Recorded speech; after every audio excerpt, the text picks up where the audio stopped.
శుక్లాంబరధరం విష్ణుం శశివర్ణం చతుర్భుజం ప్రసన్నవదనం ధ్యాయేత్ సర్వవిఘ్నోపశాంతయే అగజానన పద్మార్కం గజానన మహార్నిజం అనేకదంతం భక్తానం ఏకదంతముపాస్మహే. ఓం గం గణపతయే నమః. ఓం శ్రీమాత్రే నమః. ఓం శ్రీ గురుభ్యో నమః.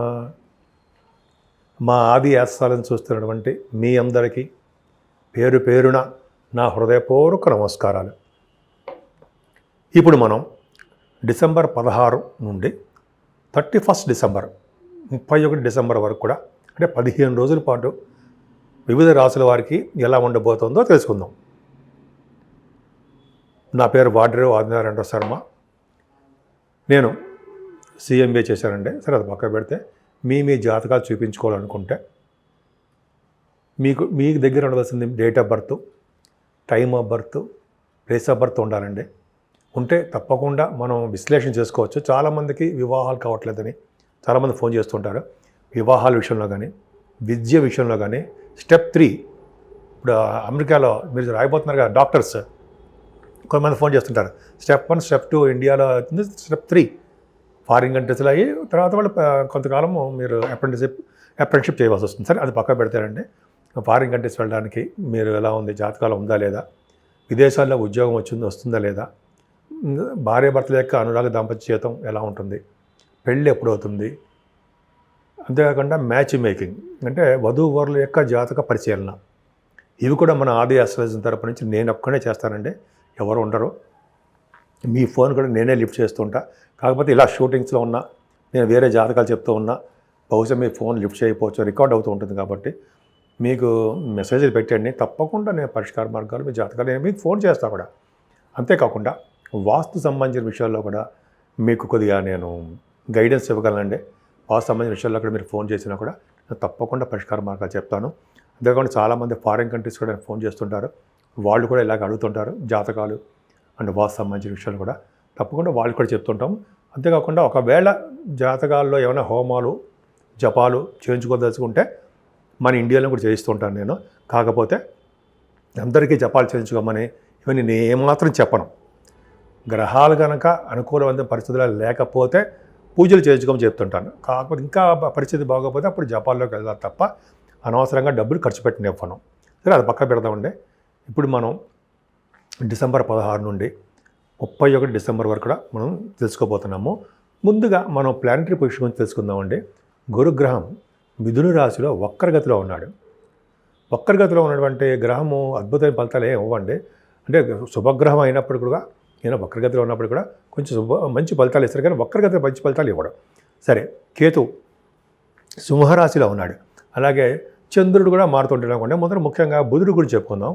బుధ శుక్రులు కూడా వృశ్చిక రాశిలోను, అలాగే రవి బుధ కుజ శుక్రులు వీరు ధనుసు రాశిలోను. అంటే రవి 16వ తారీఖు నుంచి ధనుసు రాశిలోను, 29 నుంచి బుధుడు ధనురాశిలోను, అలాగే శుక్రుడు 20th నుంచి ధనురాశిలోనూ ఉంటారు. సరే, అది పక్కన పెడితే చంద్రుడు కూడా వెళ్తా పడుతుంటాడు అనుకోండి. కుజుడు కూడా మీకు ఆల్రెడీ కుజుడు ధనుసులోనే ఉన్నాడు. రాహు మీకు కుంభరాశిలో ఉన్నాడు. చంద్రుడు కూడా కలుస్తున్నాడు 25th and 27th. విశేషత కూడా ఉంది. అలాగే శనీశ్వరుడు మీకు మీనరాశిలో ఉన్నాడు. సో ఇవి గ్రహాల యొక్క పరిస్థితులు అండి. వృషభ రాశి వారికి ది బెస్ట్ కాలం అండి ఇది. ఈ 15 రోజులు కూడా అద్భుతంగా ఉంటుంది. ముఖ్యంగా ఆర్థికంగా ఎట్టి పరిస్థితుల్లోనే ఇబ్బంది పడరు. ముఖ వర్చస్సు పెరుగుతుంది, కంఠధ్వని పెరుగుతుంది, అనర్గళంగా మాట్లాడే శక్తి పెరుగుతుంది, ధన ప్రాప్తి కలుగుతుంది. ద్వితీయ భావంలో గురుడు ఉన్నాడంటే చక్కటి విద్య కూడా వస్తుంది, ఆభరణ ప్రాప్తి ఉంటుంది. అంతేకాకుండా మీరు సంగీత సాహిత్య రుచా కళాకారులుగా సంగీతంలో ఉంటారు సరే, అలాగే పాటలు పాడుతుంటారు కొంతమంది, గాయకులు అంటాం మనం. వాళ్ళకు కూడా మంచి అవకాశాలు ఉన్నాయండి. అంతేకాకుండా యాంకరింగ్ వృత్తిలో ఉన్న వారికి కూడా అద్భుతంగా ధనప్రాప్తి కలగడానికి అవకాశాలు గురుడు ఇస్తాడు. కుటుంబంలో భద్రత, కుటుంబ సౌఖ్యము, కుటుంబంలో అభివృద్ధి, మీరంటేనే మీకు కుటుంబంలోనే మంచి మెమరబుల్ పర్సన్ అంటారు సరే, అంత మంచి గుర్తింపు గల వ్యక్తిగా మీరు తయారవుతారు. కానీ మీరు కష్టపడి చేస్తే తప్ప విద్యలో మీరు రాణించలేకపోవచ్చు. ఎందుకంటే కేతు ప్రభావం వలన, కేతు మీకు 4th భావం ఉండడం వలన విద్యలో ఆటంకాలు కలుగుతాయి. మీ తల్లిగారు కూడా కొంచెం ఆడికి ఆరోగ్య సమస్యలు రావడానికి కొంతమందికి మాత్రం అవకాశం ఉంది. వాళ్ళ జాతకాలు ఇచ్చి ఆధారపడి ఉంటుంది. ఏదైనా కేతు ప్రభావం కూడా భూములు కానీ, వాహనాలు కానీ, అంతేకాకుండా మీరు చేస్తున్నటువంటి అపార్ట్మెంట్స్ కానీ కొనుక్కునే అపార్ట్మెంట్స్ కానీ కొద్దిగా ఆచితూచి జాగ్రత్త పడి ఆ పేపర్స్ చూసుకొని కొనండి. అంతేకాకుండా రైతులు కూడా పంటలో నష్టమే రాదు, వాళ్ళు కంఫర్టబుల్గా ఉంటారు. కానీ మీ సంతానం విషయంలో మీకు ఎందుకంటే బెంగండి, అవునా? ఎందుకంటే కొంతమందికి ఏమో సంతానం పుట్టలేదు బాబోయ్ అనుకుంటారు, కొంతమందికి ఏమో సంతానం లేడీస్ కానీ సంతానం చిల్డ్రన్ అంటాం కదా, వాళ్ళకి హెల్త్ ప్రాబ్లమ్స్ అనో, పెళ్ళిళ్ళు కావట్లేదనో, అయితే వాళ్ళు కోరుకున్న యూనివర్సిటీస్ సీట్ రావట్లేదనో అనుకుంటాం కదా. అలా నేను ఉదాహరణ చెప్తాను, బట్ ఏదో చిన్న చిన్న ప్రాబ్లమ్స్ ఉంటాయండి. ఎందుకంటే శనీశ్వరుడు చూడడం వల్ల. కానీ ఆ 4th హౌస్ లార్డ్ ఎక్కడ ఉన్నాడు అంటే ఫిఫ్త్ హౌస్ లార్డ్ బాగున్నాడు. 5th హౌస్ లార్డ్ మీకు బాగా కంఫర్టబుల్గా అంటే బుధుడు చాలా బాగున్నాడు, అద్భుతంగా ఉన్నాడు. సప్తమ అష్టమ స్థానంలో చాలా బాగున్నాడు. అంటే కొద్దిగా చిన్న చిన్న ఇబ్బందులు కలిగినప్పటికీ కూడా సంతాన విషయంలో వాళ్ళే సక్సెస్ అవుతారు అని తెలిసిపోతుంది. ఏదైనా 6వ భావం 6th హౌస్లో చంద్రుడు 16th and 17th ఉంటాడండి. గురుదృష్టి కూడా ఉంది. అంటే సంపూర్ణ ఆరోగ్యవంతులుగా మీరు ఉంటారు అని అర్థమైపోతుంది. అంతేకాకుండా సేవకా జనం ఉండడము, అదే లా రిలేటెడ్ కోర్టు సంబంధించిన వ్యవహారాల్లో ఫేవరబుల్గా మీకు అనుకూలవంతంగా మీకు రావడానికి అవకాశాలు ఉండడము జరుగుతుంది. అంతేకాకుండా 6th హౌస్ బాగుంటుంది కదండి, కాంపిటీషన్ ఎగ్జామ్స్లో విజయం సాధించడము, మేనమామలే కదా ఆర్థిక పరిస్థితి బ్రహ్మాండంగా ఉండడము అనుకుంటుంటాం కదా, చాలా బాగుంది. కంఫర్టబుల్నెస్ ఎక్కువ, ఆభరణ ప్రాప్తి కూడా కలగడానికి అవకాశం ఉంది. ఏదైనా వివాహ వేడుకలు శుభకార్యాలు మీ ఇంట్లో అతి త్వరలో జరగబోతున్నాయి. అంతేకాకుండా బుధుడు మీకు వృశ్చిక రాశిలో ఉన్నాడు కదండి. బుధుడు వృశ్చిక రాశిలో ఉంటే దాన ధర్మాలందు ఆసక్తి పెరుగుతుంటాయి మీకు ఈ వారం, ఈ 15 రోజులు కూడా. సంపూర్ణ ఆరోగ్యవంతులుగా ఉండడానికే ఎక్కువ అవకాశాలు ఉన్నాయండి.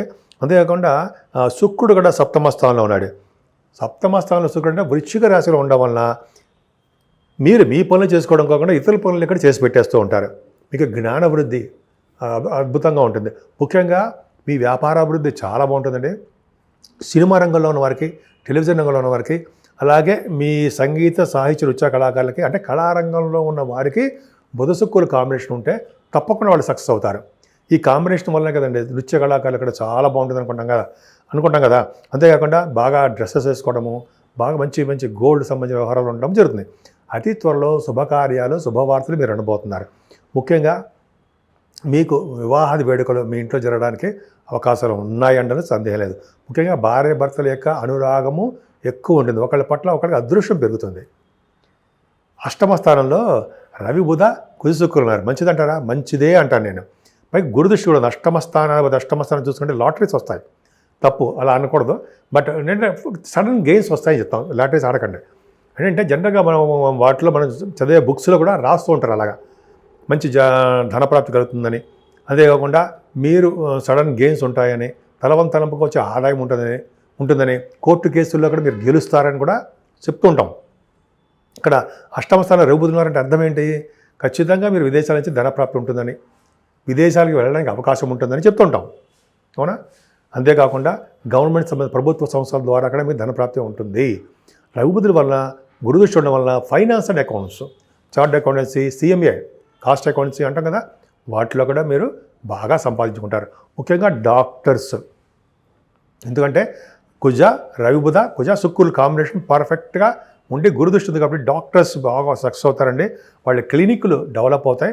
వాళ్ళు ఏ క్లినిక్ పెట్టినా సరే డెవలప్ అవుతుంది. ఆపరేషన్స్ కూడా మీరు చేయడానికి సక్సెస్ఫుల్గా ఉంటారండి. ముఖ్యంగా MBBS అయిపోయిన తర్వాత MS స్టెప్ 3 అంటాం కదండి, కొంతమంది నాకు ఫోన్ చేస్తుంటారు. ఆ విద్య రీత్యా కూడా మీకు విదేశాలు వెళ్ళడానికి అవకాశం ఉంటుంది. వీసా కూడా వస్తుంది, డెఫినెట్గా ఉంటుంది, అవకాశం ఉంది. భాగ్యస్థానాధిపతి కూడా బాగున్నాడండి. భాగ్యాధిపతి మీకు లాభం 9థలో ఉన్నాడు. అంటే అర్థం ఏంటంటే తీర్థయాత్రలు భార్యాభర్తలు కలిసి చేస్తారు. అలాగే విదేశ పర్యటన కూడా భార్యాభర్తలు కలిసి వెళ్తారు. ఇలాగే విదేశాలకు వెళ్ళడానికి ఎక్కువ మీకు అవకాశాలు ఉన్నాయి. మీ రాశికి 9th హౌస్ లార్డ్ బాగున్నాడు కాబట్టి, పర్ఫెక్ట్గా లాభస్థానం ఉన్నాడు కాబట్టి మీకు బాగుంది. తీర్థయాత్ర చేస్తారు. ముఖ్యంగా మీరు వెంకటేశ్వర స్వామి ఆలయ దర్శనాలు, శివుడి ఆలయ దర్శనాలు, శక్తిపీఠాలు, కామాఖ్య అమ్మవారి దేవాలయ సందర్శనలు కూడా మీకు ఉంటాయి. తప్పకుండా చేసుకోండి. ఫలితాలు ఎక్కువ ఉంటాయి. వెళ్ళడం వల్ల మీ లైఫ్లో టర్న్ అయిపోతూ ఉంటుంది. చాలామందికి ఉంటుంది, నేను విన్నా కూడా. సరే, అది పక్కన పెడితే భాగ్యస్థానం మీ ఆటోమొబైల్ ఇండస్ట్రీస్, ఆటోమొబైల్ మీకు తెలుసు కదండి. కోల్ అంటాం కదా, కోల్ అంటే బొగ్గు గన్లు, బొగ్గు సంబంధించిన వ్యవహారాలు, ఆయిల్, పెట్రోలియము, ఫార్మా రంగాలు, వీటన్నిటి కూడా శని కారకత్వంలో ఉన్నటువంటి బిజినెస్లు బాగా షైన్ అవ్వడానికి అవకాశం ఉంది. కానీ అష్టమ స్థానంలో రాహు తప్పు, చంద్రుడు కలుస్తున్నాడు. చంద్రుడు కలవడం వలన, గురుదృష్టి కూడా ఉండడం వలన రాహు వలన ఇచ్చే దోషాలు అంటే అనారోగ్య సమస్యలు తక్కువ ముఖం పడతాయి. చంద్రరాహులు కలిసి ఉంటే అంటే 25th 26th డేట్స్లో చంద్రుడితో కలిసిన రాహు ఉండడం వలన ఆ చంద్రుడితో కలిసిన రాహు బిక్కిలి బలవంతుడైపోతాడు, శుభ ఫలితాలు ఇస్తాడు. గురుదృష్టి కూడా ఉంది కాబట్టి సడన్ గేమ్స్ ఉండడము, అనారోగ్య సమస్యల నుంచి పడిపోవడము, అలాగే కోర్టు సంబంధించిన ఏమైనా ఆస్తిపాస్తులు ఎటువంటి తగాదాలు ఎటువంటి ఉంటే వాటి నుంచి కూడా ఫేవరబుల్ రిజల్ట్స్ రావడానికి కొంతమంది అవకాశం ఉంది. భాగ్యంలో శని, భాగ్యాధిపతి వ్యయంలో ఉంటారు. డెఫినెట్గా ఫారిన్ కంట్రీస్ వెళ్తారు. మీ గోచారం రీత్యా చూసుకుంటే ఫారిన్ యోగం తప్పదు. ముఖ్యంగా మీ చదువు రీత్యా, షూటింగ్ల రీత్యా, అలాగే మీరు చేస్తున్నటువంటి బిజినెస్ల రీత్యా, మీరు పర్సనల్ పనుల రీత్యా కూడా విదేశాలు వెళ్తారు అనడంలో సందేహం లేదండి. ఎందుకంటే శనీశ్వరుడు కూడా మీకు లాభంలో, శనీశ్వరుడు బాగున్నాడు కాబట్టి మీకు లాభస్థానంలో శనీశ్వరుడు ఉన్నాడు కాబట్టి వ్యవసాయ రంగంలో బాగా డెవలప్మెంట్స్ ఉంటాయి. అధికమైన ధన సంపాదన ఇస్తుంటాడు. అలాగే మీకు వాహన భాగ్యాన్ని కూడా కలిగిస్తుంటాడు. కష్టపడి పనిచేసేది కలిగిస్తుంటాడు. అందుకనే భాగ్యంలో రాహు, దశమంలో రాహు గురించి చెప్పడం మర్చిపోయాను. దశమంలో రాహు ముఖ్యంగా ఆయన డాక్టర్స్ వృత్తికి బాగా సక్సెస్ చేస్తాడండి. దశమరాహు వృషభ రాశి వారికి దశమరాహు ఉందే తప్పు చెప్పాను. రాహు బాగా పర్ఫెక్ట్గా దశమంలో రాహు చాలా బాగా చేస్తాడు, చాలా సక్సెస్ఫుల్ చేస్తాడు. ఓ పక్కనేమో రవి బుధ కుజశుక్రులు ధనుసు రాశిలో డాక్టర్స్, అలాగే రాహు దశమంలో డాక్టర్స్ సంబంధించిన రాశి. డెఫినెట్గా డాక్టర్స్కి బాగా కలిసి వచ్చామని చెప్పచ్చు. అలాగే ఫ్లైట్లో ఎక్కి మీ విదేశాలకు వెళ్ళడానికి అవకాశం ఉంది. అలాగే శనీశ్వరుడు కూడా మంచి యోగాన్ని కలిగిస్తున్నాడు. శని రాహుల్ కాంబినేషన్ వల్లే కదండి రాజకీయ రంగంలో మీరు బాగా నేమ్ అండ్ ఫేమ్ పొందుతున్నారు. ఎమ్మెల్యే సీట్లు అంటారు సరే, ఆ పదవులు కూడా మీకు రావడానికి అవకాశాలు ఉన్నాయి. ఖచ్చితంగా మీ జాతకాల రీత్యా ఆధారపడి ఉంటుంది. గోచార రీత్యా మాత్రం అంతా కన్వీనియంట్గా ఉంది. అందుకనే అమ్మవారి పూజలు చేసుకున్నా, వెంకటేశ్వర స్వామి ఆరాధన చేసుకున్నా, శివాభిషేకాలు తప్పకుండా చేసుకోవడం వలన, రుద్రకవచాలు చేసుకోవడం వలన ఖచ్చితంగా మీకు మీ జాతకం చాలా బాగుంటుంది. 12 రాశుల వారికి అంటే మేషం నుంచి మీనరాశి వారి వరకు కూడా కొన్ని గ్రహాల యొక్క వ్యతిరేక ఫలితాలు ఇస్తాయండి. ముఖ్యంగా రాహుకేతువులు, శనీశ్వరుడు, మెయిన్ ఈ కాంబినేషన్ ఈ ముగ్గురు కూడా చాలామందికి వ్యతిరేక ఫలితాలు ఇస్తూ ఉంటారు. ముఖ్యంగా మనం అన్ని రాశి వారు కూడా కేతువు వలన వచ్చే దోషాలు పరిహారం అవ్వాలంటే ఖచ్చితంగా వినాయకుడిని పూజించాల్సిందే. వినాయకుడిని ఎవరైతే గరిగితో పూజిస్తారో, వినాయక స్తోత్రం చదువుకుంటుంటారో, ఓం గం గణపతియే నమః, ఓం గం గణపతియే నమః, ఓం గం గణపతియే నమః ప్రతిరోజు 108 సార్లు పూజ చేసుకుంటుంటారో వాళ్ళకి కేతువు వలన వచ్చే దోషాలు పరిహారం అవ్వడానికి ఎక్కువ అవకాశాలు ఉన్నాయి. ఇంకా వీలుంటే మనం అమ్మవారి పూజలు దర్శనం చేసుకోవడము, లేకపోతే బగలాముఖి అమ్మవారు అంటే మనకి కామాఖ్య అమ్మవారి దర్శనం చేసుకుంటే సరిపోతుంది. ముఖ్యంగా సుబ్రహ్మణ్యేశ్వర స్వామి ఆరాధన కూడా ఖచ్చితంగా చేసుకోవాలండి. ఎందుకంటే కేతు కుజసమానుడు కదా, కాబట్టి సుబ్రహ్మణ్యేశ్వర స్వామి ఆరాధన అత్యంత పవిత్రమైనది, అత్యంత ముఖ్యమైనది. ప్రతి వాళ్ళకి కూడా అద్భుతమైన ఫలితాలు ఇవ్వడంలో మంచి మహానుభావుడు. పెళ్ళిళ్ళు కాని వాళ్ళకి పెళ్ళిళ్ళు అవ్వడము, భార్యాభర్తలు విడిపోతే వాళ్ళకు కలపడము, కోర్టు కేసుల్లో గెలిపించడము, ఇంట్లో శుభకార్యాలు జరిగేటి చేయడము, పిల్లలకి చిన్న పిల్లలకి ఆ దోషాలు లేకుండా ఆయన కాపాడుతూ ఉండడము, అలాగే రక్తం రాకుండా ఒంటి మీద రక్తం అవి కనపడకుండా కాపాడే శక్తి ఆయనే ఉండడము, అంటే బోన్స్ తిరగడము, రక్తాలు రావడము, యాక్సిడెంట్స్ అవడము ఉంటాయి కదా, అవన్నీ కాకుండా కాపాడేవాడు భగవంతుడే సుబ్రహ్మణ్యుడు. అంతేకాకుండా రాహు వల్ల కూడా అండి అష్టమ రాహు, 12వ భావం రాహు, పంచమ స్థానం రాహు దోషకారకుడు. సో ఈ దోషాలను పరిహారం అవ్వాలంటే ఖచ్చితంగా మన దగ్గర ఉన్న అమ్మవారిని కుంకుమ పూజతో కానీ, చండీ హోమాలతో కానీ, అభిషేకాలతో కానీ అమ్మవారి దర్శనం చేసుకుంటూ అమ్మవారికి వస్త్ర సమర్పణ చాలా ఇంపార్టెంట్. అన్నదానం మహానందం, అన్నదానం చేసుకునే వాళ్ళకి మంచి సుఫలితాలు వస్తాయి. అలాగే వాటర్ మంచినీళ్ళు దానం చేసుకోవడం చాలా అద్భుత ఫలితాలు ఉంటాయి. శనీశ్వరుడికి 7 శనివారాలు చాలండి ఆయన స్వామివారికి దీపారాధన చేయడము, అలాగే స్వామివారిని నువ్వులతో అభిషేకాలు చేయించడము, స్వామివారి నువ్వులతో నల్ల నువ్వులతోటి పూజించడము, చేయడం వల్ల సమర్పించడం వల్ల శని వల్ల దోషాలు పరిహారం అవుతాయి. అంతేకాకుండా ఆంజనేయ స్వామి చుట్టూ 11 ప్రదక్షిణాలు చేస్తూ వడమాల సమర్పించడము, స్వామివారిని సింధూరం రాయించడం వల్ల సకల దోషాలు పరిహారం అవుతాయి. అంతేకాదండి వెంకటేశ్వర స్వామి వారి దగ్గర అఖండ దీపారాధన చేయాలి. సరే ఇవన్నీ చేయలేమండి. మనకి ఇష్టమైన అమ్మవారిని, పార్వతీ అమ్మవారిని కానీ, లలిత సహస్రనామాలు కానీ, విష్ణు సహస్రనామాల్లో కానీ భగవద్గీతలో ఒక శ్లోకమైనా సరే కానీ చదువుకోవడం వల్ల చక్కటి ఆదాయం, చక్కటి వృద్ధి, ముఖ్యంగా ఆరోగ్య సంపదలు బాగా కలుగుతాయి.